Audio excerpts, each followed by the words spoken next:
I mean, cocaine. I mean, technically, cocaine is still. I mean, I don't want to get into it, but cocaine is a Schedule 2 drug. Cocaine is a Schedule 2 drug. Tell me why marijuana is a Schedule 1 drug. Yeah, right. I mean, that's a whole. It's so weird. Like federally, it doesn't make any sense because the DEA, the DEA defines a Schedule 1 drug as something that has high abuse potential, which marijuana does have high abuse potential, but they say it has no medical relevance or use. And that it's like, what? It's everywhere. I mean, CBD. You have the fake news where it says, oh, it cures cancer. No, it doesn't cure cancer. But I mean, it's a great remedy for people with cancer because it causes hunger. I mean, there's a lot of sleep. It helps you sleep a little bit too. Helps you sleep. There's a lot of different health benefits. Aspects. Yeah, I mean, even in class, they've told us that there's people that want to not only just because you get the your euphoric, your high feeling. From it, but there's other receptors that marijuana hits, and there's actually a really great potential drug intervention that we could use with I don't want to get too technical, but it's with CB2, just go. with CB2 receptors, which is a receptor that marijuana hits, and you can hit that without hitting the CB1 receptor, which causes your high.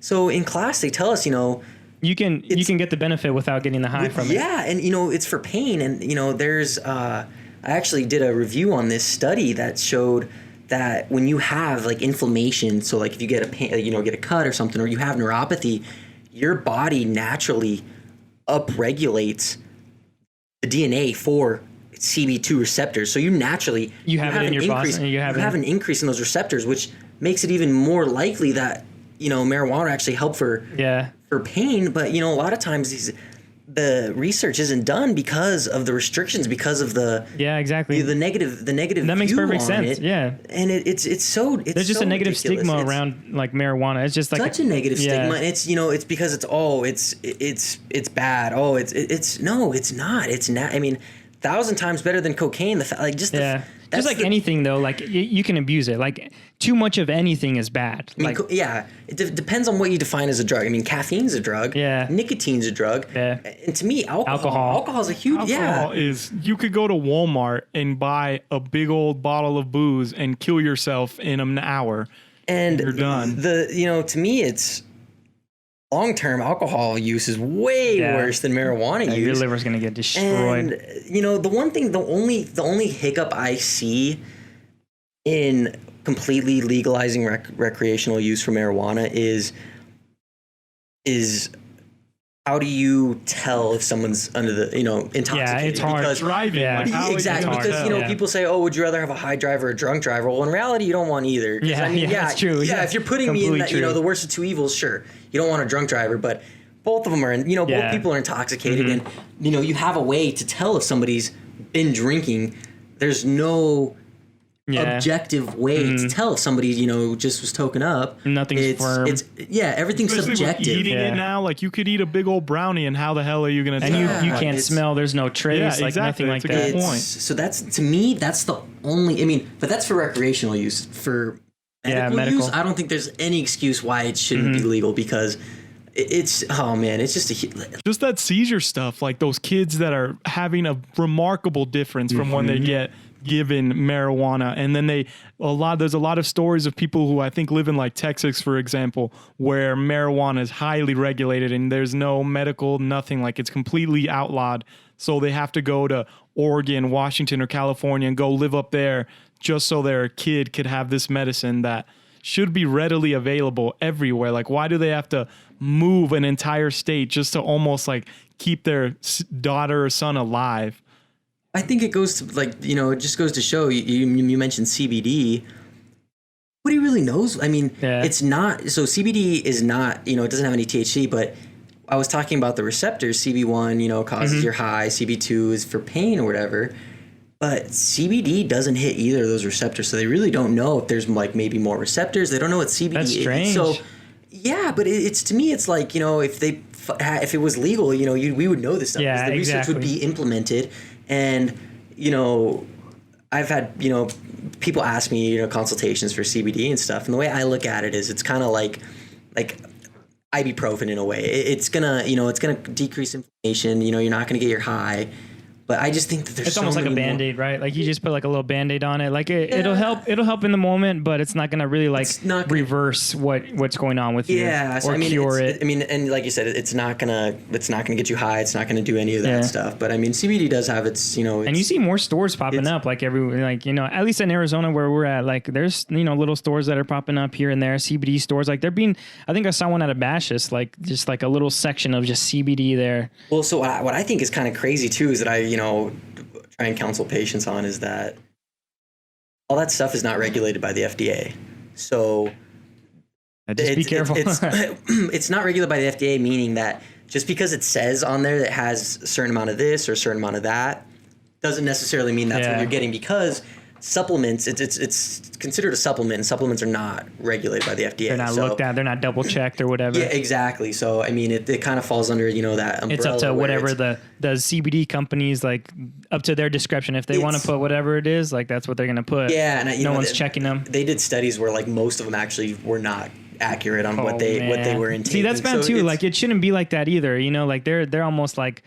They're making things worse because they're almost like lying and saying that it's this beneficial, it's got this sort of things in it, but when in reality it doesn't. And then it's like it goes back to like, oh, we don't really want to trust you, and then it comes back to the negative stigma of just like it's a drug, it's weed, exactly. It's looked at. If you're making a product too, I think you should be truthful with what it does. Don't make any and as a company, that's what you want. You want to see how it is in the market in reality, not how, not manipulate it and kind of twist it. Like you want to be judged in the real world. You want to see how your product actually fares compared to other products, other, competitors and things like that. So like, that's something that we talked about a couple of times. We're like, yo, dude, should we just like make a couple email accounts and then just follow us and subscribe to us? And it's like, nah, dude, it's like you're manipulating it. You're only worth your word. In this world, you're messing with your stuff up. Like you don't actually know how you compare to other people that are out there and things like that. So it's like, it's not worth it. You want to be genuine, you want to be real,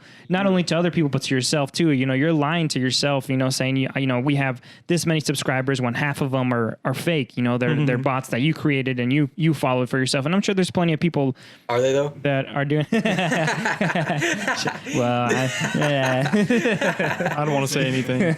To be determined. But you're definitely right that like all this stuff, if it was all legal, like nationwide, the potential, like you're saying, we haven't seen it yet. So if it's all legal and more accessible for intellectuals and people who want to study it, what is that, like botanists maybe, or just everybody, I guess chemists, everybody, biochemists, everybody can just dip their hand in there and discover a lot more things. But since it's pretty much, I think, still a felony, right? Like federally illegal. Well, that's what it's kind of crazy is, people say, oh, it's legal in Colorado, it's legal in these states. But so technically, federally in every single state, marijuana, it's a controlled one. Technically, I mean, granted, how the likelihood of a federal officer pulling you over and like a DEA agent coming up to you. Yeah, so the states where they have the quote unquote legalized marijuana, it's the states recognizing, or they're basically saying, we're not going to enforce. Yeah. We're not going to enforce these federally regulated. But if a federal agent does come by and but I mean, you got to take that with a grain of salt. Exactly. Like I said, how often? I mean, I don't think I've ever been pulled over or been by a federal officer. But like I said, just take it with a grain of salt, because technically it is still illegal in all 50 states. Yeah. And why? Yeah. Why? I mean, I actually was reading up on it, and originally why. I'm not fact checking or anything like that, but this is what I read. It was an article, and it was saying that marijuana was first brought from Mexico into Texas, and that a lot of the white, a lot of the white people were saying that it made them like all these crazy details that weren't even like true. When the reefer madness and stuff was going around. I think I read somewhere too where it was this like that's where the name changed from. I think originally they called it cannabis, like it was originally called cannabis.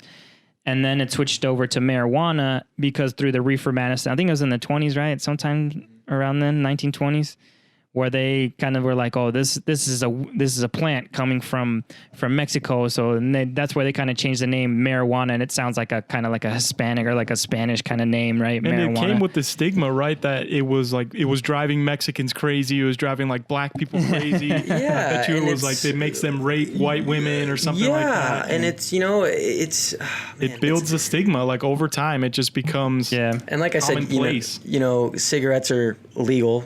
How many deaths do they cause? Alcohol legal. How many deaths? Marijuana is really like the safest drug out there. And in pharmacy school, I've actually they told us straight up, the best medicine is no medicine. But I mean, if I'm going to take a medicine, I would rather it's natural, right? I mean, people are able to manipulate it. It is exactly. But a little side topic. People say, "Oh, I don't like to take drugs because they're not natural."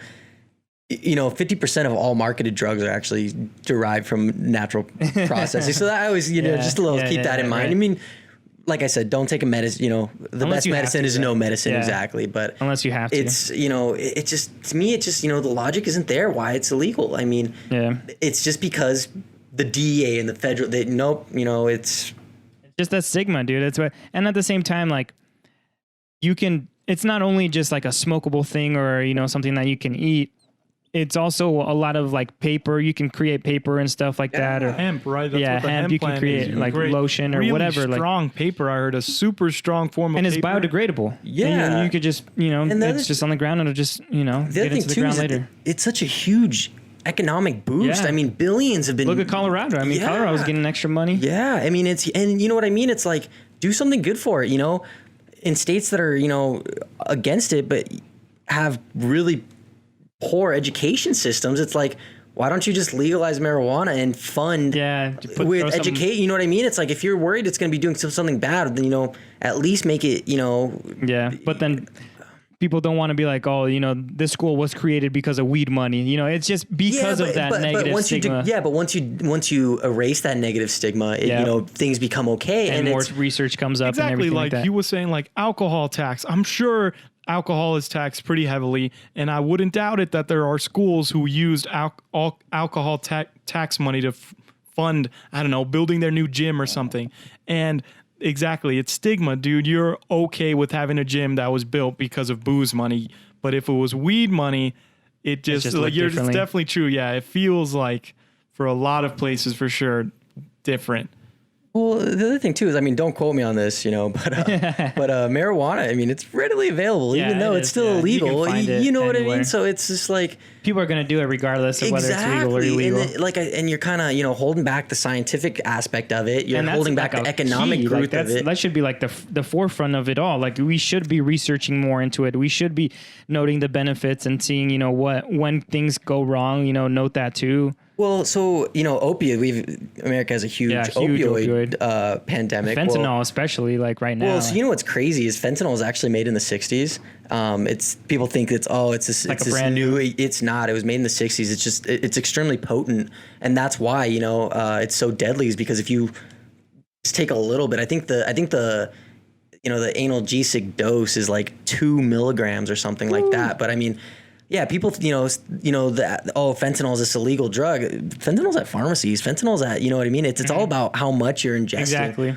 But, just like with anything, right? Or if you get it off the street, like if you get it off the street, like you don't know really if that's fentanyl or what. But now, exactly. It's being cut in everything. Coke, pills, oxy. Like if you don't get it directly from like a pharmacy, you have no idea what it's been cut with. That one of my professors when I went to school said that this is the era of like for drug users, it's the most dangerous era for people because you don't know what the hell you're taking. Well, I mean, I totally agree. But so going back to like comparing it to other drugs or marijuana specifically.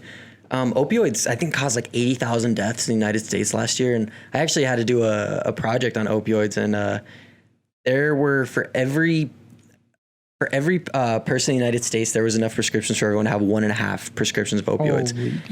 And you're telling me, I mean, granted, people have multiple, but you're telling me that many people have it. And, it kind of goes into the point that, we really don't have a lot of medications that are used for pain. I mean, opioids are really, I mean, you have anesthetics, which work obviously, but those are more on surgical sites. Yeah. I mean, you have opioids, you have, you know, some muscle relaxers, which don't really always, you know, don't have the greatest efficacy towards, you know, chronic pain or stuff. Yeah, they're just you know, used for recreational purposes. Well, no, I mean, you have like gabapentin, you have other medications that are used for more like neuropathy, whereas opioids are used more for like, you know, get hit or you get like pain.